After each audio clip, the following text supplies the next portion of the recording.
Medium rare, please. It's called for some muck delivery. But So no. either Gwyn, Fred Rin. Oh, and it's here once again. And the crowd goes wild because they love to see it the first time they saw it yesterday. Good friend of ours, Ray Ash, is also going wild. He's going wild at Welcome home. home. Please do not slide into my DMs. I already know what you're saying. What you're gonna say. He sent it to all of us. He sent it to the universe, and boy, oh boy, Wise picked up. Yes. And what's sending it to everybody else? 100% win rate in the playoffs, and now it's for the championship. If it goes in and he wins, it's for the championship. Now, we did call it, and right now the issue is with Echo. How do you deal with the Guinevere here? Although late game, you would say that, you know, Echo's lineup is much more safer compared to Blacklist, but you have to question the playmaking capabilities of Blacklist. There is a Paquito, there is a Guinevere, and there's also the Lolita factor that you have to worry about for Echo. I'm going to say this again like I did the previous time it was pulled out. That Valier, though, being able to push back those engages can play a big role here for Echo. So hopefully the timing's there, the layering is there, and Echo can bring this to game 7. But here we are first. Before we even get there, Echo has to even the odds. 3-2. Blacklist at match point. Echo up against the corner. It all starts here. You know, this Lilia and Valier has to work for Echo. If not, this will be the last game that they play in MPL Season 10. But Blacklist, man oh man, again, putting up the Guinevere jungle on quite possibly their last match of the season. If this works, you know, ranked games later on will be filled with Guinevere jungle. I'm sure they already are. No, I tested it. People don't seem to like the idea, but you know, if they win MPL, people will just naturally follow. It takes a MPL championship for to show up. Yawi, though, going to get poked down a little bit here. Oh, my Venus looking for a kill. Yawi. There's the pushback, but Haji forcing the flicker out. That's a lot out of Yawi. Yeah, but it was also committed for the side of Blacklist, the sprint of the promise. But still, it does give a kind of a favorable trade for Blacklist because they don't have to worry about Yawi positioning very, very aggressive on the earlier stages of the game. Yeah, no, it's this kind of treatment wherein we're fighting fire with fire that might temper the flames of Yawi here. But wait, Carltese engages. Yeah, he can't get the position, the angle that he needed there. Better to play it safe, too, for Echo just for now. Wait for that first turtle of the game to come up and maybe come out on top of the objective, but on the bottom side, 2 versus 2 for now. Edward going to get poked down a little bit. Wise there, too. Turtle now spawns, but gets the knock-up. Sanford, though. Ooh, that's the Purify. Had to use the Purify. Didn't even commit the ultimate or the Violet Requiem for the Guinevere. Well, he's still holding on to the ultimate. They got to make space here for this turtle as it does reset. Carltese with the knock-up. Oh, my Venus has to flicker out. Colt Alter to response. Pow! The Black Shoes able to dodge that Noon on blast. Going home. You talked about this earlier, Naisu, the factor of the Valier on these engagements. It's hard for Blacklist to actually engage even with the Colt Altar because of the amounts of slows and the positioning displacement done in by Yawi. Oh, great job here securing that first turtle of the game. Echo off to a good start. Again, we're going to see this. There's a lot of weight here on the lover boy Yawi's shoulders, right? This Valier could possibly gain him this W in this game, but still, they have a big thing ahead of them, and it's just the whole entirety of Blacklist International. As we saw them previously, where they are very good at timing the skills, timing the ultimates, layering, especially when Haji is playing the Faramis. That's something they have to keep in mind, but already you can see the power of Yawi on this Valier once again. No, it's really annoying. It's a displacement. It's the fact that you're not sure if you want to take the fight or maybe not, wait it out.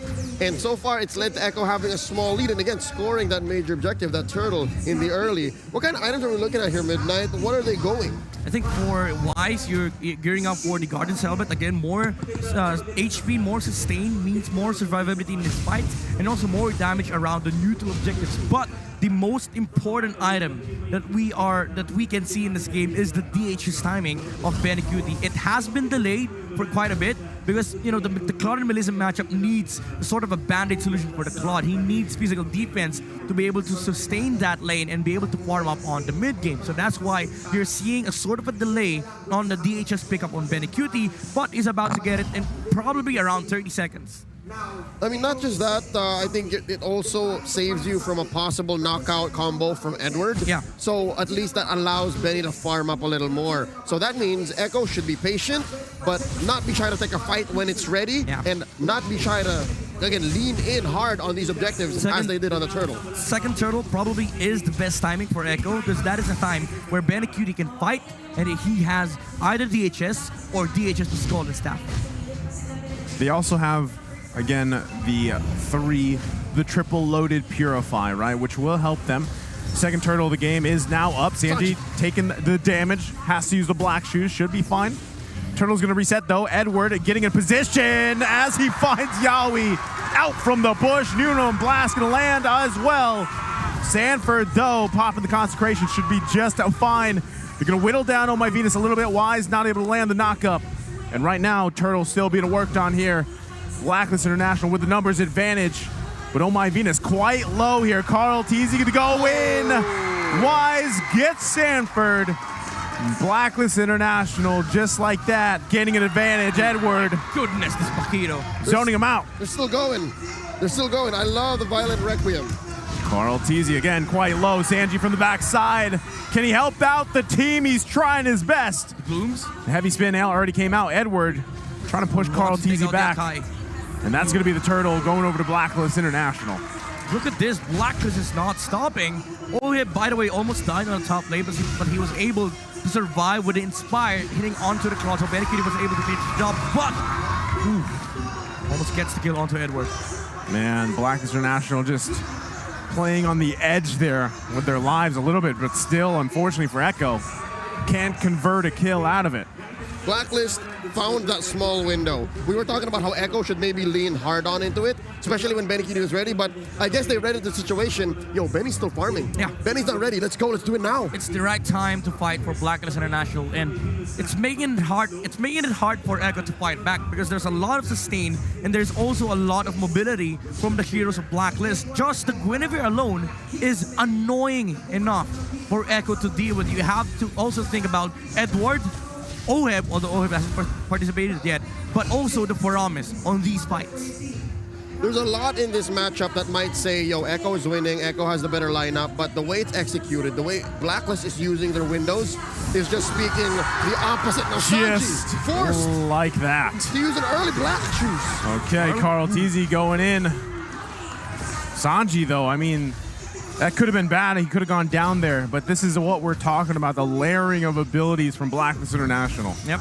Every spell that has been used is perfectly in sync with each other. Even though Wise jumped in and Tanji was able to get out, at least it forced out the Purify. Unfortunately, Oh My Venus didn't land the ultimate, but at least the threat is there. The pressure was enough for Echo to react, which means Oheb is able to farm these resources in the mid lane while matching up the farming speed of the Claw. And so far, it looks like this last Turtle is going the Blacklist's way. Ooh, forcing out Carl Teasy to make a move. There's a Numenon Blast, and now they're going to pull. Though. He held on to the Retribution, so they know that they don't have the Numenon Blast. They could position them themselves really well here. That's why they're delaying. Wise is one level ahead, though. They got to be careful. Take it. They want to fight. There's Wise looking for the knockup, the Requiem. Sanji with the black shoes. A turret does go down, though. They lose it on the bottom side. Edward getting quite low. Lord is going to spawn here. Carl Teasy going in. Sanford taking quite a few hits from the turret. Concentration with Wise. Gets knocked into the tier 1. Carl Teasy. But more members are going down for Echo. 2-for-1 trade. Oh My Venus with the flicker in. Carl Teasy trying to help out. And he grabs the kill on Oheb. Quite messy, but the 3-for-2. They're still not done. They're still not done. Edward commits a flicker. This is crazy stuff from both sides. Although Echo had a fantastic work on Wise, on this Guinevere, Oh My Venus and Haji on the back side of things, they were dealing heavy damage onto the frontliners of Echo. Haji alone The Paramis with the magic damage is a big problem. He dealt so much damage that he was able to whittle down the HP of both Sanford and Benecuti. And oh my goodness, even committed the flicker to take out the gold laner of Echo. Although Oheb jumped in as well, and he was punished heavily by Carl Teasy. So messy trades like that might actually change the tempo for Blacklist International. I'm guessing maybe Echo can actually start picking fights, because so far it looks like it's been Blacklist always baiting out the Black Shoes, baiting out the Vengeance Flames, seeing if they can try to make Carl Teasy do a heavy spin way out of timing. Yeah, you know, for Echo, it has to be on their own terms. Blacklist International, they have been the ones starting the fight because they have the Lolita, they have the Paquito, and they also have the Paramis. So it really is going to be advantageous for Blacklist to start. So if Echo wants to, you know, look for ways to fight, it should be started by them. And that's a start. I mean, a concealed play into a bush with lethal intent. Yeah, it's still a tall situation for Echo here. And also Benecuti, right? I mean, as he can farm up, that's going to play a crucial part around these objective fights. Does the thing is, do they commit to this first Lord here?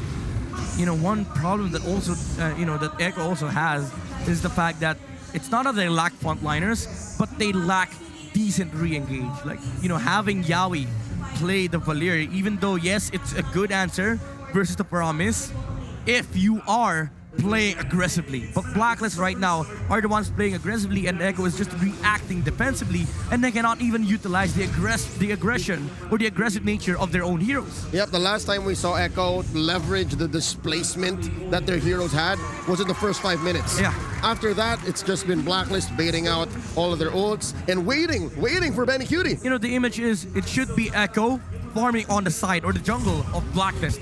But right now, 10 minutes in, even though, yes, Echo does have late game, they're just playing defensively against Blacklist, which does mean that Ohib is getting the same amount of farm as Benecuti. But the main problem is there's so many lives and sustain on the side of Blacklist, and there's also many ways for them to engage into fights. The mobility is going to come into play here for Blacklist. They're up on items as well. I mean, you can see the 2,000 gold lead from Blacklist International coming in the form of Edward. Look at Edward, man. He's about 500 gold ahead of Sanford. And you can see how Sanford is scared for his life for the most times. Like his Purify within the first 5 seconds. Carl Teasy going to be able to find a Wise here. Can't get the kill just yet. Oh My Venus also on the other side, so... Did he cancel? It looked like it was... Oh, no, never mind. I mean, he found Wise, but unfortunately, like, he did... I don't know, he didn't stay there long enough. Yeah.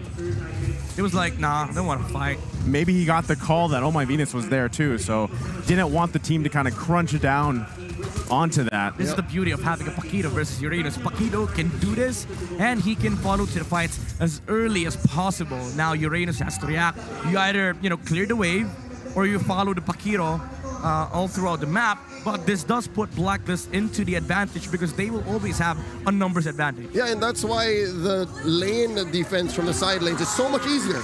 That's why Echo can't afford to send more dudes. Ooh, look at the damage from Oheb. Oh. That's what I was talking about. You know, when Melissa is in the right environment, yep, you can kind of do this. You can whittle down these tanks. Also a nice key item pickup here. You can have that wind in nature available still. Everything just being a deciding factor on how does Echo approach Blacklist International. I mean, it's going to be hard for Echo to deal with this Melissa of Ohib. Like the physical damage, you're already removing that factor from the Claude. Sanji also has to close the gap against both Haji and Oheb, which is a tall order, by the way. It's so hard to break the Ube right now. They've been living in this mid lane Lord Bush for the past 2 minutes. Oheb's like so easy playing Melissa when there's no far stuff. Yeah. I mean, yeah, displacement, sure, but that's what you want anyways with the go away. You want some space between you and your opponent. It's fine. Look at that. Oh. He can do this like 24/7. All day. All day indeed. Benecuti. Oof, another problem, you know. Can be blocked. Blazing do it. Yep. You know, Oheb just stands near Oh My Venus, uses the bulwark. No problem. They don't even need to commit the Wind of Nature. It's just it's kind of crazy, right? How much back and forth between these two teams are going. But yeah, what you're seeing constantly here is Echo finding it very hard to find any angle, any opening at all, and a lot of it, again, has to do with even Oh My Venus on this Lolita. There's a lot of frontal damage that needs to be set up from Echo, and also it's very difficult for Benny Cutie to go in.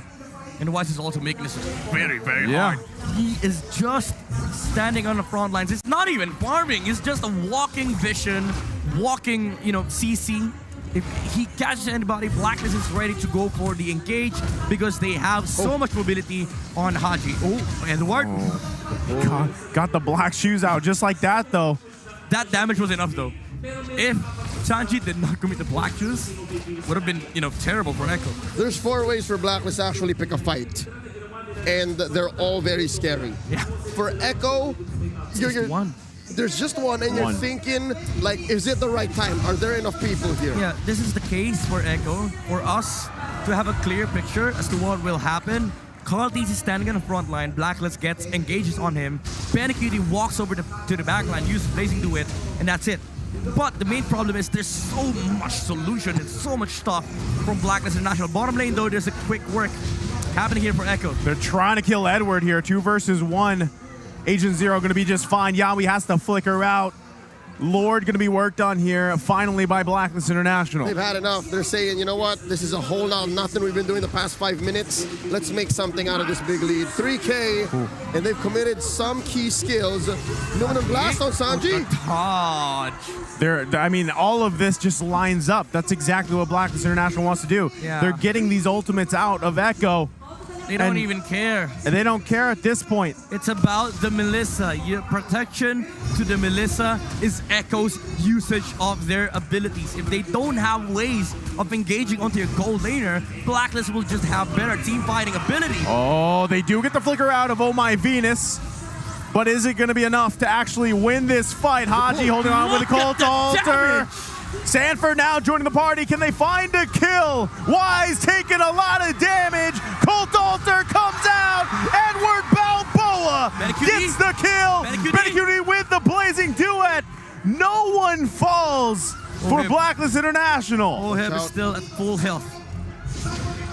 It came to the point where the fight was so long that the Cult Altar expired, no one got stunned, and they just continued fighting. Yeah.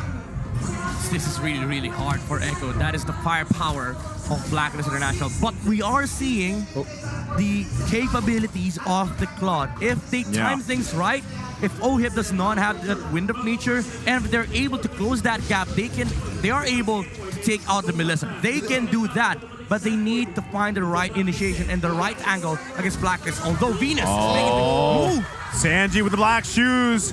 Can they turn this one around? There's the Glooms, the Blazing Duet coming out from Benny Cutie. Cult Altar is the response. Wise not able to get the knock-up. They're quite low. Nuno Blast going to be charged up. Finds 3 of Echo, but they're under the turret. OF finds Carl Teasy. Benny Cutie falls. Haji in response, and under the turret, it's Wise with the knock-up. Echo's in trouble now. Oh, the humanity. That was 3 for 1, and now Haji's back, and they're going to push in mid. Echo, you had the opportunity. Benny Cutie found the opportunity, but the bulwark from Oh My Venus kept the Claude at bay. No damage done onto Oheb. They're breaking the base. Nuno Blast going to come out. They're looking to end the game here. It's a wipeout. And just like that, with the comeback of the Royal Duo, mission accomplished. The crown has been reclaimed. 3-time NPL champions. Blacklist International. The Wise have come back, and they have done what they came out to do.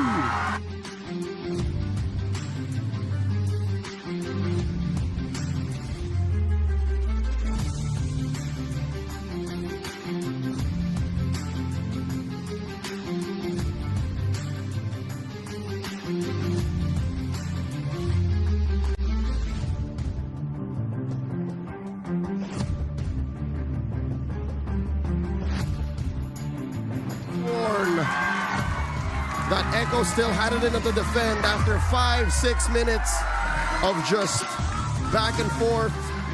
Blacks International went for the throat and went for that trophy.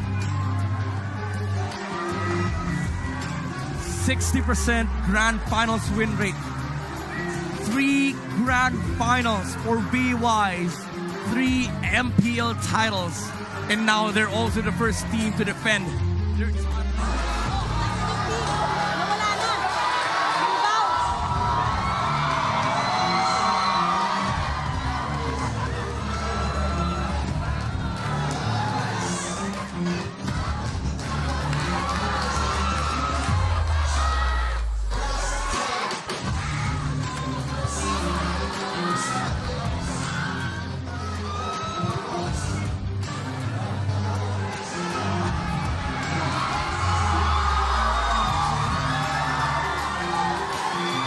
Ladies and gentlemen, let's welcome your MPL Philippines Season 10 champions, Blacklist International!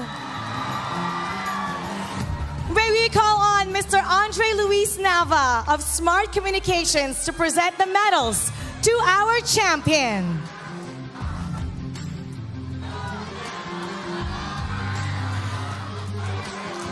Blacklist International has been victorious in reclaiming the crown.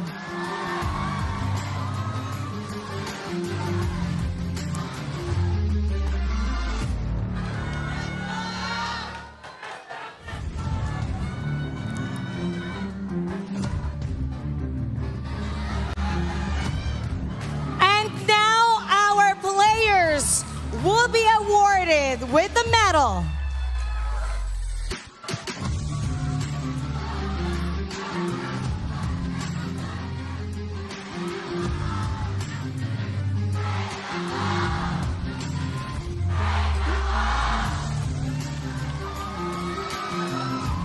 Let's give it up for Wise! Oh my Venus! Ohab! Haji! Edward! Esson! Dexter! Kevier! Master the basics! And Coach Bon Chan!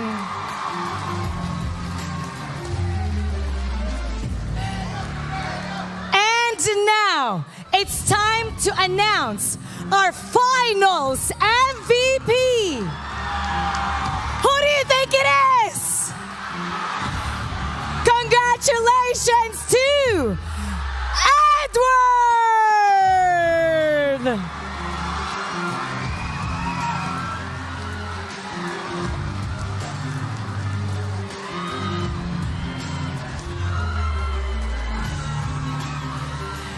And now, let's hear it from our finals MVP. Edward, congratulations! Ano ang nararamdaman mo ngayon? Ewan, speeches ako eh.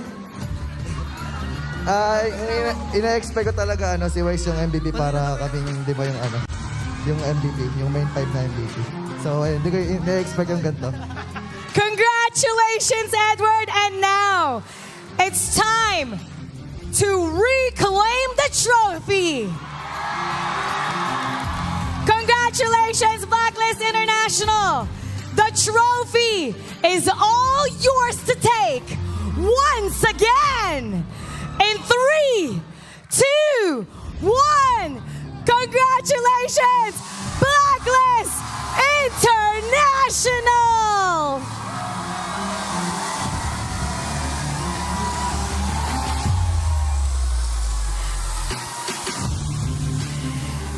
We'd also like to acknowledge and take a photo with Dr. Bom Garcia, Chief of the Professional Sports and Games Division, on behalf of Attorney Ermar Benitez, OIC, and the Games and Amusement Board.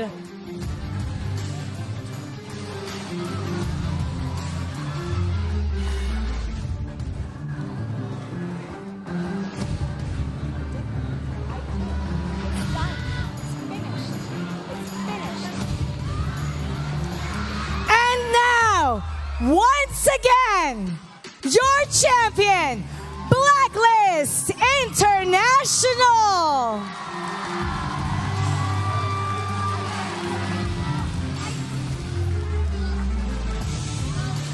Once again, Dr. Bong Garcia, Chief of the Professional Sports and Games Division.